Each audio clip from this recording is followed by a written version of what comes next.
6:54, everybody's back at school, of course. Everybody knows the 3 R's. But what are the 3C's?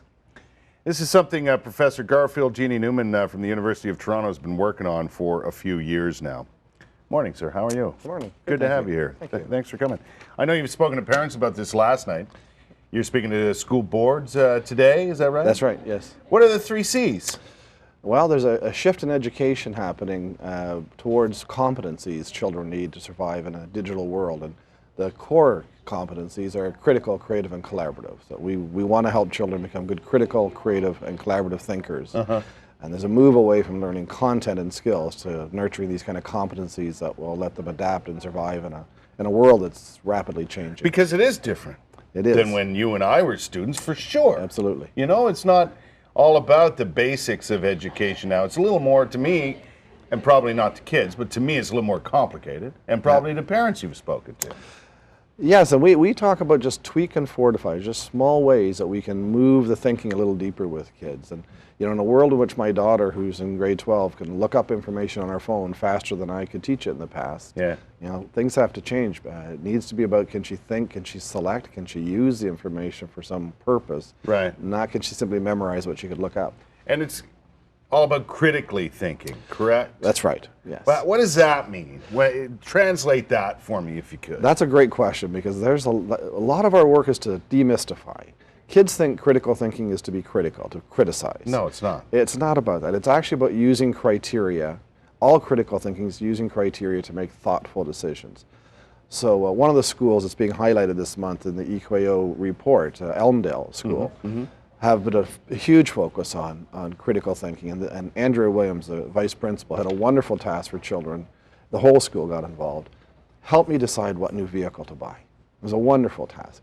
And the children helped generate, well, what criteria would you use to make a decision? You know, there's a difference between the car I'd like to have and the car I should have. Right. And so the children helped build criteria, and they did some research, and they made recommendations, and it just got the whole school fired up. And what an excellent example of what critical thinking is, because it explains it right. It's right in front of you. Right there, and it's every day. It's what we do every day with children. It's not the big project at the end. It's, you know, it's just every day we want kids thinking.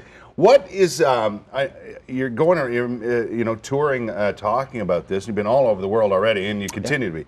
What is the biggest question that parents have about this? Because there's a difficulty there. There's a bit of a knowledge gap, I think.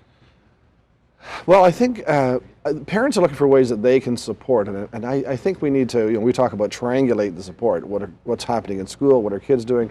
What can I do as a parent at home? How do I support this? And you know, and I say to parents, we want to frame our questions with our kids in a way that aren't lists. How many parents say, "What'd you do at school today?" And that's a list question. And what do kids typically say? Nothing. Nothing. Because I don't want to repeat everything. I say to parents, ask your child, what's the most useless thing you learned in school today? I'll bet you'll get a conversation going. Not talking about the most useful thing. So why do you think one was more useful than the other?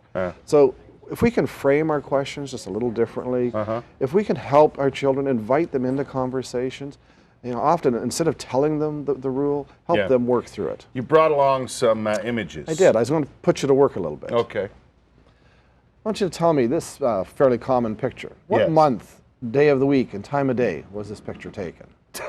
Month, day of the week, and time of day. I would say October. Okay. I'm going to go with October 12th, probably around noon. Okay. And what day of the week do you think? Let's see. It's a Tuesday. All right. Now, let me just point out, if I said to you, I think it's midnight in February, you'd reject that as a silly answer. Yes. Right? Because critical thinking is not simply guessing. You just went through a critical thinking exercise where you looked for evidence, you used those clues, you made inferences, you inferred based on the evidence, and then you made a thoughtful decision. Right. So when you look at that, why did you tell me it's October? Because of the trees. Trees. So why not early November? Because it looks more summery than fall-y, you know what I mean? I had a parent last night tell me, and the canal would be drained to some degree by that point, which is a good point. There are joggers in shorts. It tells me it's relatively warm. Yes. So what I'm showing you here is simply looking at an image. We make all kinds of inferences and judgments. And by the way, you didn't read a word. And the point I often want to make to schools and to parents, Critical thinking is for all children. If I'm a struggling reader, a new Canadian, it doesn't mean I can't think and solve problems. I might not read well, but I can think and solve That's problems. very interesting. Professor, thanks for your time. Thank you very I hope much. you enjoy your tour. I know you're on a sabbatical discussing this with many people all over the world. Yes. Very interesting stuff. Professor Garfield Gini-Newman from the University of Toronto. Critical thinking, the 3 C's. I like it.